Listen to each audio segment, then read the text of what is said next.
23 জানুয়ারি all India radio সেই সময় নেতাজি জয়ন্তী বলাই হতো না। আপনি যা বলছেন তার মানে অনিতা পাফ তিনি নেতাজি সুভাষচন্দ্র মেয়ে লিগালি বায়োলজিক্যালি কেউ না। জওহরলাল নেহরু সুরেশচন্দ্র বসুকে প্রেসাস লিখছেন যে ভারত সরকারের কাছে নেতাজির মৃত্যুর কোনো প্রমাণ নেই। এই সন্ন্যাসী যে নেতাজি হাতের লেখা হাইট করছে বুঝতে কোনো অসুবিধাই হবে না। 90 দশক পর্যন্ত দেখেছি সংবাদপত্র নেতাজি নিয়ে খবর খুব অল্প একটুকু থাকতো।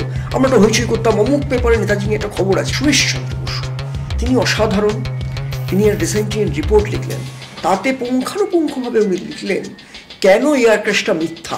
ঘৃণায় উনি আসেননি, তার প্রতি যে অবিচার যে অন্যায় হয়েছে ফ্রম দ্য ভেরি বিগিনিং নেতাজিকে নিয়ে, তার ছবিটাকে আমরা ব্যবহার করেছি, তার ইমেজটাকে ব্যবহার করেছি, তার ধন সম্পত্তি জমি জমা ইত্যাদি আমরা নিয়েছি, কিন্তু নেতা মানুষটাকে আমরা চাই। তার থেকেও রহস্যময় এবং হাস্যকর বলবো না অলৌকিক বলবো জানি না, একদম চকচকে ব্রাউন পেপারের প্যাকেট, তারপর ব্রাউন পেপারের প্যাকেট খোলা, কালো কালো গুঁড়ো গুঁড়ো ছাই, কোথায় গেছে?